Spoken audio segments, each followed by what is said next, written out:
Nós hoje vamos falar sobre o tema que traduz a dúvida a respeito do que nós estamos fazendo aqui na vida. Será que buscamos o que queremos? É uma reflexão, em última instância, sobre a fé e o perdão. Como foi mencionado na mensagem inicial, nós estamos condicionados por um monte de fatores, especialmente os fatores culturais, a nossa educação, a família que vivemos, a sociedade que nos abriga, as circunstâncias do nosso trabalho, a nossa busca pela sobrevivência. Em razão de tudo isso, estamos condicionados a buscar a felicidade no meio externo, como foi dito.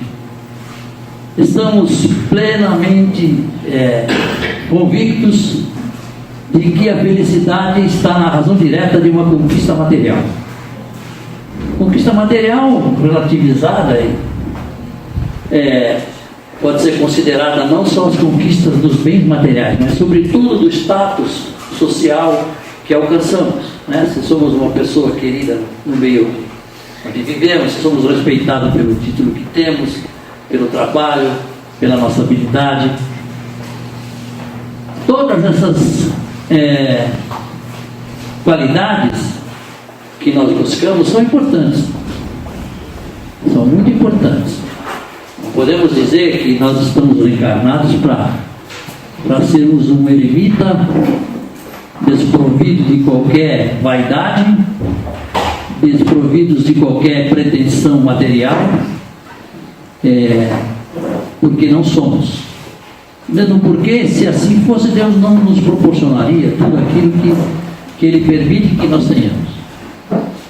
Mas precisamos começar a olhar a nossa vida, a nossa essência, a nossa natureza, sob o prisma do que representamos como espírito em evolução, como seres criados por Deus e que têm um papel a desempenhar nesse concerto divino. Então, como disse Bezerra de Menezes, já no plano espiritual, depois de desencarnado, em que ele fez um seminário sobre, digamos assim, o programa da doutrina espírita na Terra, ele diz o seguinte: o Espiritismo já viveu 2 ciclos de 70 anos. No primeiro, a preocupação era com a divulgação da doutrina, com fazer com que as pessoas acreditassem nos seus postulados. O segundo ciclo foi o ciclo digamos assim, da atitude dos aficionados pela doutrina em cumprir os preceitos cristãos, sobretudo sobre a ética da caridade. Então, fazer caridade, que na verdade se transformou essencialmente em assistencialismo. Claro que ajudar o próximo, ajudar aqueles que têm menos, é importante, é caridoso. Mas isso está mais para assistencialismo do que para caridade. Porque a caridade, na verdade, é a bondade para com todos, a indulgência para as imperfeições alheias e o perdão para as ofensas recebidas. Esse é o conceito que Jesus deixou sobre caridade. Então, o terceiro ciclo, que começou no início do terceiro milênio, é o ciclo da internalização ou interiorização da doutrina. Ou seja, praticar a doutrina por dentro e não por fora. Sermos cristãos verdadeiramente, introjetando nas nossas atitudes, no nosso comportamento, na nossa vida, as virtudes do bem, tanto quanto possível, mesmo porque ainda somos seres imperfeitos e ainda não somos capazes de fazer tudo o que Cristo nos ensinou a fazer.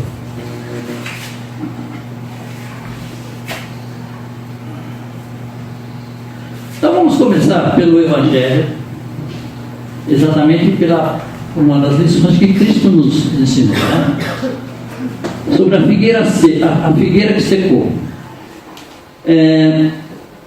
De manhã, ao passarem, viram a figueira seca desde as raízes. Pedro, lembrando-se, disse a Jesus: Mestre, vê, a figueira que amaldiçoaste secou. No dia anterior, Jesus teria passado por essa figueira e ela estava sem dar nenhum fruto. Mas ela não dava fruto porque não estava na época de dar fruto. Mas Jesus, não perdendo a chance de criar um excelente ensinamento, amaldiçoou aquela árvore. E no dia seguinte, eles passando, ela estava seca.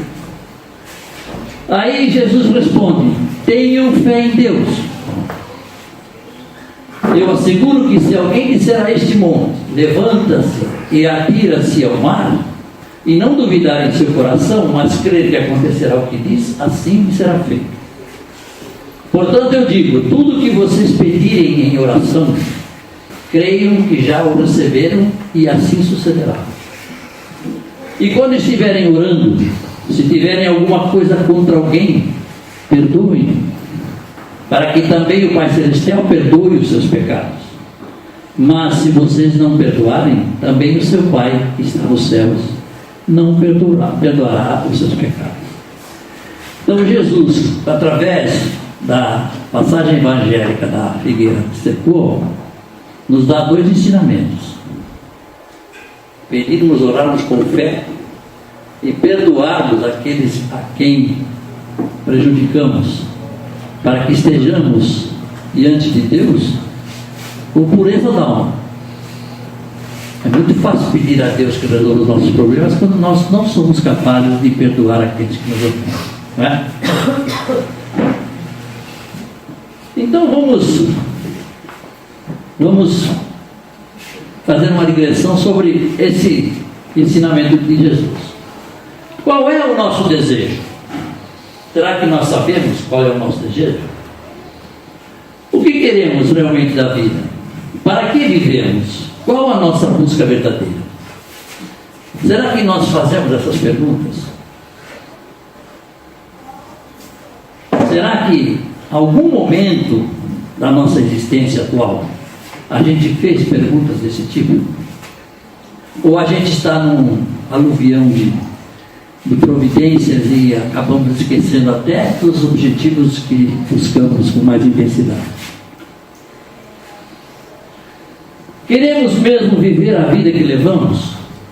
Será que estamos fazendo da nossa vida aquilo que gostaríamos de fazer verdadeiramente?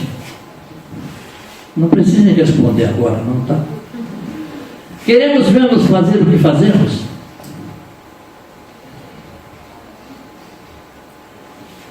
Queremos mesmo estar com quem estamos? Veja, são questões, como diz o repórter, pergunta difícil, né? Porque dentro desse contexto, viver a vida que levamos, fazer aquilo que fazemos, queremos, se queremos o que fazemos, se queremos estar com quem estamos. Quantas pessoas humilham-se a vida toda para manter uma relação impossível? Veja bem, não estou fazendo apologia da separação. São fatos concretos que acontecem na vida de muitos de nós. Então veja bem, é importante saber qual é o nosso desejo e o nosso comportamento. Há os que jamais questionam, nada querem saber sobre si mesmos, atravessam a vida usando como referências as informações, normalmente são influenciadas por terceiros, ficam reféns dos conselhos, não têm iniciativa, não sabem realmente o que querem e não se questionam, levam a vida e se perguntarem para ele por que ele está fazendo aquilo, ele realmente não vai saber. Agem por impulso, não medem o alcance de suas palavras, gestos, atos e atitudes. Não percebem o que há à sua volta, nem como vivem. Pode parecer estranho que eu esteja afirmando isso, mas isso é Hamed que nos está dizendo. Todo o material que trago hoje é apoiado no livro de Hamed, um modo de entender. Então, veja bem, essa é uma realidade. Muitos de nós têm um comportamento bastante, digamos assim, passivo em relação à vida. Tá? Agem maquinalmente, são levianos e incoerentes, não refletem e não têm domínio de suas faculdades naturais. Existem muitos espíritos que reencarnam para tomarem contato com a realidade, para exercitarem o convívio com outras pessoas, mas ainda estão de tal maneira imaturos que não conseguem perceber a importância daquilo que se lhes sucede. São pessoas que têm esse tipo de comportamento. Não são poucos os que se satisfazem em apresentar para si e para os outros coisas banais e irrefletidas.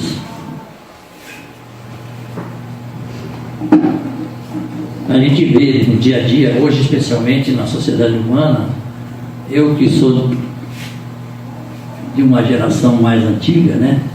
Embora a minha aparência não demonstre, mas eu sou do início do século passado. Então hoje é muito comum a gente ver as pessoas priorizarem a vaidade pessoal, a aparência pessoal, através de uma série de recursos, que para pessoas da minha idade é uma coisa meio estranha, mas eu acho até que é um pouco de preconceito. Mas é uma característica de pessoas que se satisfazem em apresentar para si e para os outros aquilo que ela aparenta, que a sua aparência toma uma importância que rigorosamente não devia ser maior, né? Enfim, temos o livre-arbítrio e fazemos aquilo que achamos que devemos fazer. Para estes não existe compreensão do que quer que seja que não tenha vindo das próprias experiências e vias inspirativas. Veja bem, eles estão vivendo com essa prioridade à aparência aquilo que já viveram, alhures. Muitas encarnações passadas, sempre foi essa a tônica. Como reencarnam e não se lembram do que vieram fazer aqui, qual a programação a qual se comprometeram, acabam por repetir aqui tudo aquilo que fizeram no passado. E a gente não vem aqui para repetir. A gente é repetente, né? Estamos sempre repetindo de ano, mas viemos aqui para fazer de novo o ano, não repetir, não é isso? Igualmente são inúmeros os que, julgando saber muito, limitam-se a repetir frases feitas, retiradas de compêndios filosóficos e religiosos. Isso especialmente aqueles que são fiéis a uma religião qualquer, inclusive os espíritas, como nós, que são habituês em repetir frases que são ditadas pela obra, pelos cânones da religião, enfim, mas que na prática não tem nem consciência da necessidade de praticar aquilo que falam. Vocês veem na mensagem inicial de Boas-Vindas, tem uma frase que diz assim: aqui vocês encontrarão pessoas que procurarão ajudá-los na medida do possível, mas assim como vocês, não são ninguém especiais. E eles também, às vezes, sofrem muito mais, porque o que dizem da tribuna não são capazes de realizar. Eu sou um exemplo disso, né? Muitas das coisas que eu falo aqui, eu mesmo estou tentando praticar, mas é muito difícil. Sabemos que é difícil para todos. Hermance nos diz nos seus livros que nós precisamos fazer a reforma íntima, mas temos que fazê-la sem martírio. Por que ela recomenda isso? Porque quando a gente descobre que tem algum defeito, a gente quer eliminar esse defeito. E às vezes quer eliminar por uma questão de orgulho, né? Eu vou eliminar esse defeito. E não consegue, não é fácil. Aí sofre, se martiriza. E se ela diz mais, se nós conseguirmos numa vida de 60, 80, 100 anos, identificar um defeito em nós, ainda que não consigamos conquistá-lo, já teremos dado um grande passo. Então, em dose dupla para vocês todos, autoconhecimento, ok? A casa está aí às horas, ministrando cursos, temos 2 turmas anuais. Autoconhecimento é fundamental para que a gente possa identificar pelo menos um defeito, né? Para a gente sair daqui melhor do que a gente chegou, né? Essas pessoas têm a resposta para tudo, repisam conceitos ocos. Tem um amigo meu que diz assim: Douglas, não tenta perguntar nada para você, você responde tudo, né, Bob? Você tem resposta para tudo. Não é assim, Bob? Repisam conceitos poucos ou sem eco, dão-se áreas intelectuais, mas na verdade sentem enorme vazio interior. Não é meu caso, obviamente. Eu procuro me aplicar, mas não tenho esse vazio interior. Sou muito grato a Deus por ter me dado a chance de chegar na idade que cheguei, com a saúde que tenho, e dedicado à causa do Cristo, dentro das minhas limitações. Tá? Não sou exemplo para ninguém, eu sou exemplo para mim mesmo. Quisera poder ser exemplo para os meus filhos. Nenhum dos meus filhos, nem a minha esposa estão aqui entre vocês. Não consegui influenciá-los. Amo-os demais, eles me amam muito, mas não têm a mesmo elan que eu tenho com relação à doutrina. Essa é a luta de todos nós, né? Nós temos que fazer a nossa parte. Muito bem. O que é a oração? É o petitório consciente. Orar o Pai Nosso. Aliás, se der tempo, eu vou passar um videozinho rapidinho aqui, 4 minutos, a respeito do Pai Nosso, tá?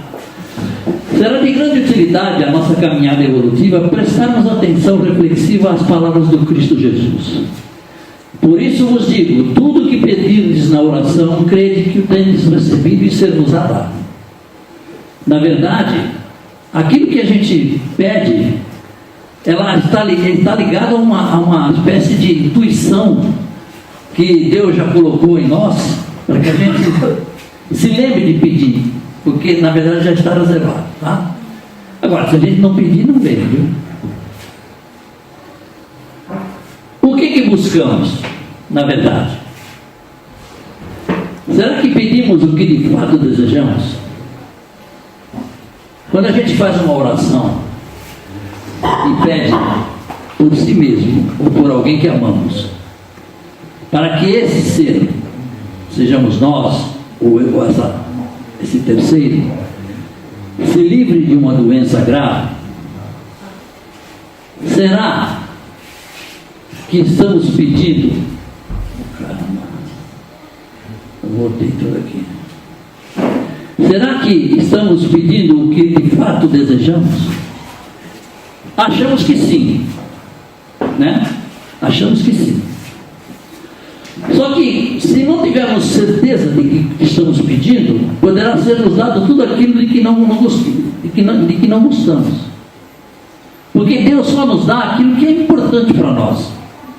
É como se você, uma criança, peça ao seu pai que lhe dê um comprimido porque acha bonitinho. Pai, eu quero comer aquele comprimido. O pai não vai dar, porque aquele comprimido é remédio para uma outra coisa. E não é para criança, né? Deus não vai nos dar nada daquilo que seja maléfico para nós. Será que buscamos verdadeiramente o nosso íntimo? Está aí uma coisa muito importante. Se não pedirmos pelo nosso íntimo, acharemos aquilo que nada tem a ver conosco. Aí você diz, mas você está sendo incoerente, você diz que Deus não dá nada que a gente peça e Ele não. Mas acontece o seguinte: nós temos o nosso livre-arbítrio e fazemos escolhas, e escolhas são pedidos, ou não? São desejos que queremos realizar, né? Podemos encontrar o que não nos interessa. Será que batemos na porta que queremos? Talvez abrir-se portas pelas quais não queremos passar. Os exemplos, por exemplo, das pessoas com problema de adição. Vocês acreditam que um drogado vai encontrar a felicidade naquilo que ele busca? Com certeza ele vai ter muita dificuldade. ele vai ficar refém daquilo por outras razões, que ele não tem controle, mas ele não vai descansar enquanto não se livrar daquilo, se puder. Se não sabemos o que queremos, para onde então estamos indo? Não é verdade? Tem um ditado que diz aí, acho que vai aparecer mais à frente, eu estou me adiantando porque essa palestra faz uns 3 meses. Como a vida maior vai facilitar a nossa caminhada se não sabemos qual é o nosso rumo aberto? Pensemos bem, reflitamos. Sentir e viver a vida interior é muito mais do que ficar pensando. Veja bem, sentir a vida é uma coisa difícil. Pensar na vida é uma coisa. Puxa, minha vida foi bom até os 14 anos, mas depois complicou, aí eu comecei a ter que trabalhar, e aí as dificuldades vieram. Você fica pensando na vida e vai ficar tirando um monte de conclusões, mas isso não é refletir, sentir e viver a vida interior, é só pensar nela. Na verdade, em matéria de sentimentos, estamos no jardim da infância. Eu vou repetir uma frase que eu tenho repetido aqui várias vezes.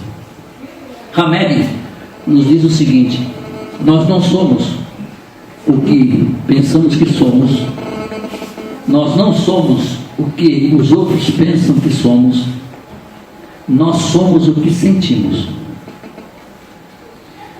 Só que tem uma coisa, nós não sabemos o que sentimos. Na verdade, quando a gente tem um sentimento, é como se fosse uma coisa natural, né? Como o frio, por exemplo, né? Deu uma rajada, você sente frio. Você não pergunta por que eu estou sentindo frio, né? Você já se acostumou que se a temperatura baixa, você vai sentir frio. Assim nós fazemos com os nossos sentimentos. A vizinha passa na rua e não te cumprimenta, aquilo te incomoda. Poxa, por que ela não me cumprimentou? Né? Por que ela não me cumprimentou? É um sentimento. Mas eu não reflito sobre o que eu estou sentindo. Eu só fico pensando por que ela não me cumprimentou. E assim nós fazemos com todas as nossas emoções, com todos os nossos sentimentos. E enquanto não refletirmos sobre o que somos, ou seja, sobre o que sentimos, seremos contumazes, desconhecidos de nós mesmos. Foi só o gatinho. Foi só o gatinho que está passeando aí. Olha, um sentimento, né? Interessante. Muito bem. Então veja bem, vamos começar a refletir sobre o que sentimos. E aí sim começaremos a nos perceber. A Alessandra está aqui, filha. Ela tem trauma. Ela tem trauma, tudo bem.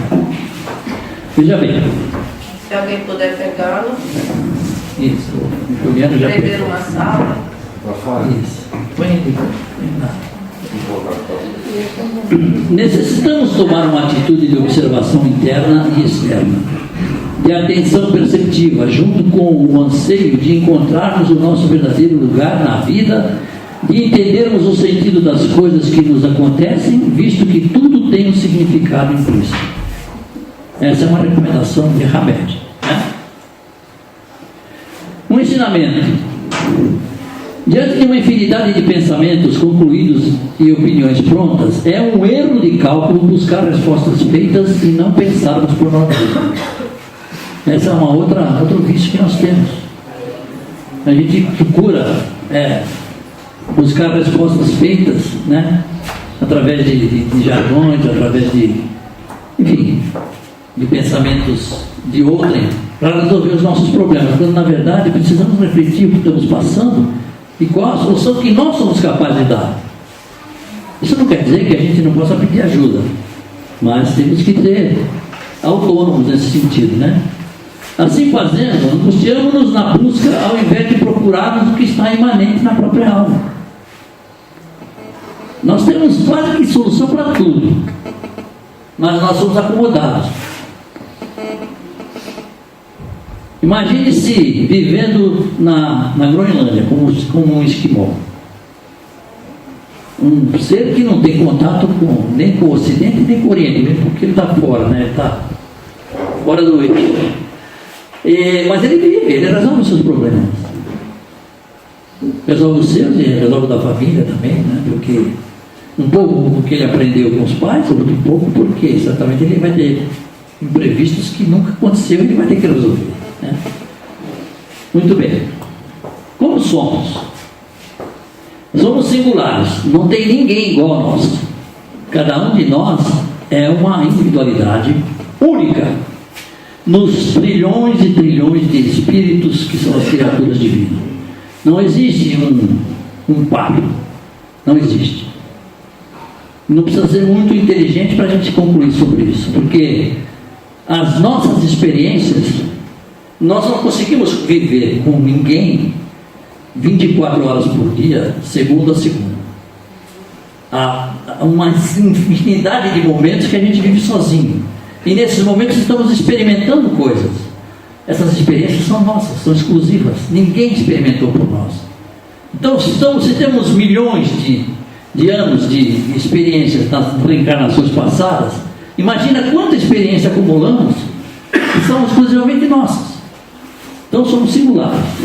E cada criatura tem um jeito único de ser e crescer. Um espaço exclusivo a ocupar neste mundo e um peculiar poder pessoal de mapear o seu próprio caminho evolutivo.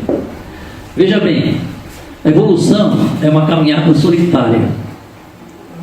Nós convivemos com as pessoas, precisamos das pessoas, interagimos com as pessoas, mas a nossa evolução é única, é nossa, não é de ninguém. Eu não dependo de ninguém para evoluir.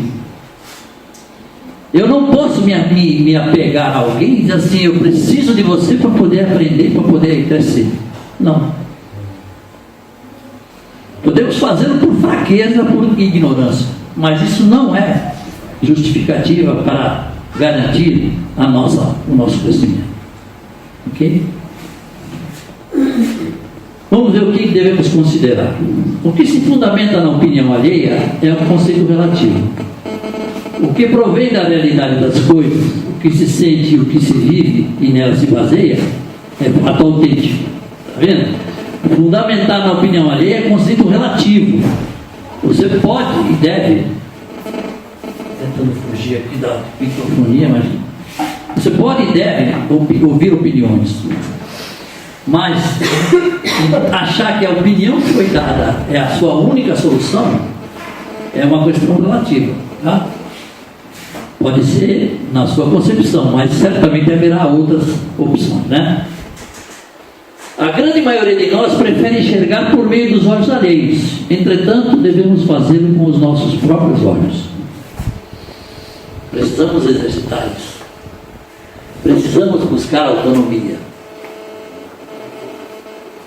Autonomia significa você ter controle sobre si mesmo, qualquer que seja a atividade que você desenvolva, ainda que seja alguma coisa que você vai fazer pela primeira vez, ainda que seja uma coisa que você ainda não experimentou, mas você tem que ter autonomia para poder fazer, né?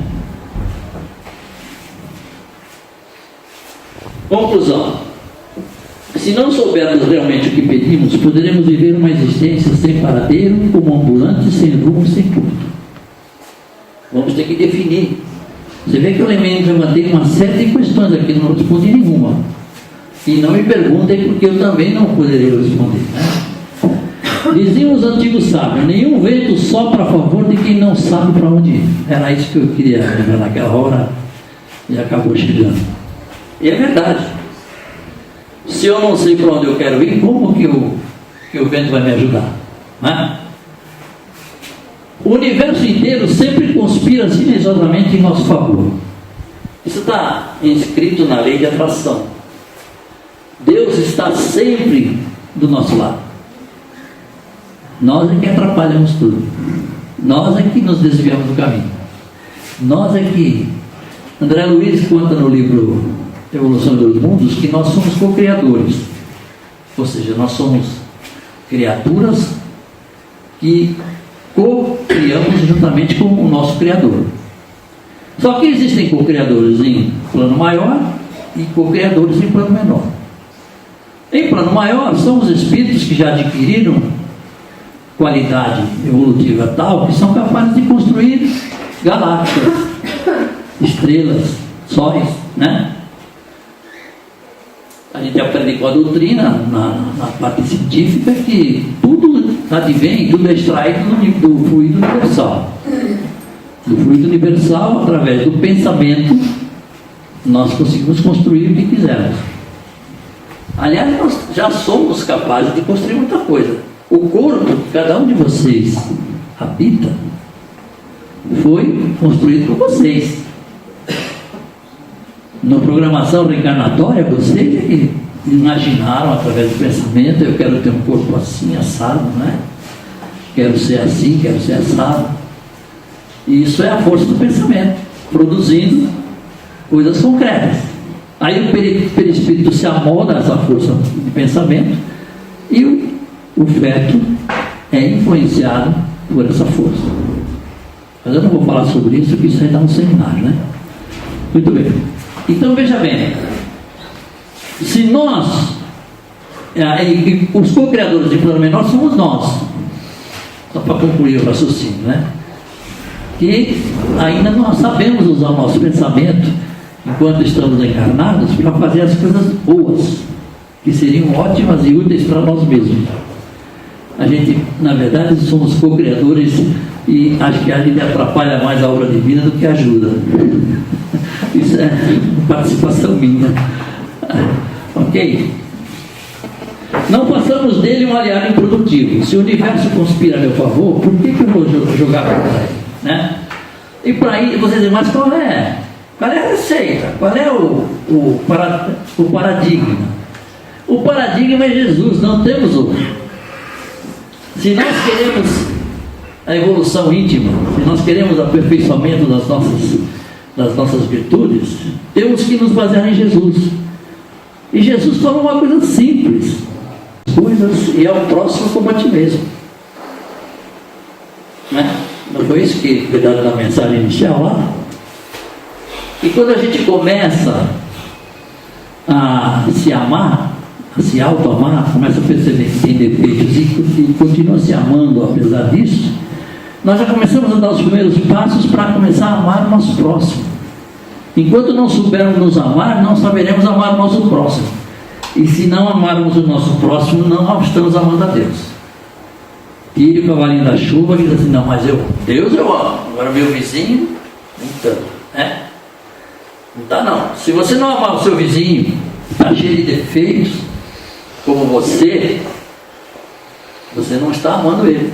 Amar o próximo é amar a ele como a si mesmo. E para amar a si mesmo você precisa se conhecer. Para se conhecer você precisa refletir. Uma vez refletido, você se convence que você não é tão bom assim. Então, experimente o amor a você, percebendo-se que você não é tão bom assim. Olha bem, eu não estou fazendo julgamento de ninguém, eu estou refletindo sobre um tema, né? E é por aí que nós temos que começar. Se a gente quer sair daqui numa boa, temos que aprender a amar a Deus. Mas para amar a Deus temos que seguir todo o ritual que vem antes, né? E como saber o que pedir? Está aí, ó. Não existem respostas prontas. Cada um de nós vai ter que saber o que nós queremos. Nem devemos buscá-las nos outros. Besteira. Podemos pedir conselho, mas temos que perceber o seguinte: o conselho que veio é realmente isso que eu preciso, né? Cada criatura tem escrito em seu inconsciente, o céu, o mapa do tesouro, que é o nosso objetivo sagrado. Nós temos a receita, nós vimos com bula, nós nascemos com bula. Só que ainda não aprendemos a lê-la. Não aprendemos a buscar dentro de nós as virtudes que darão realmente acesso à felicidade. Enquanto ficarmos priorizando as questões materiais, as questões da vaidade, da glória, né, enfim, do aplauso,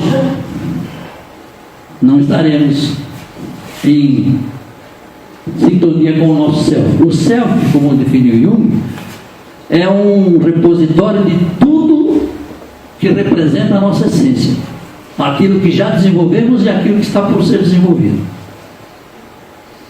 Então temos que buscar lá dentro, porque nós nascemos, como diz, ignorantes, né? Simples ignorantes. Mas temos todo o cabedal internamente para que seja desenvolvido. Para isso nós temos que buscar internamente a nossa coisa. Então agora eu vou passar, já que me pegaram de surpresa, eu vou gastar mais 4 minutos, tudo bem? Só um minutinho.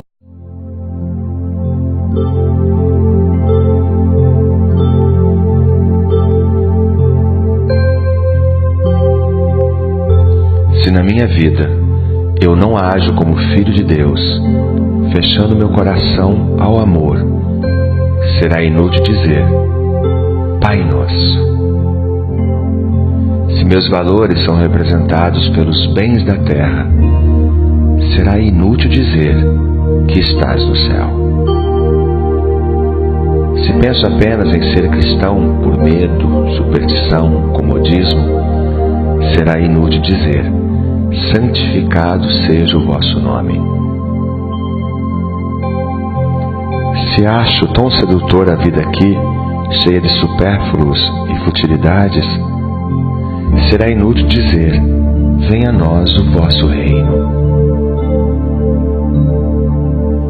Se no fundo o que quero mesmo é que meus desejos se realizem, será inútil dizer seja feita a vossa vontade.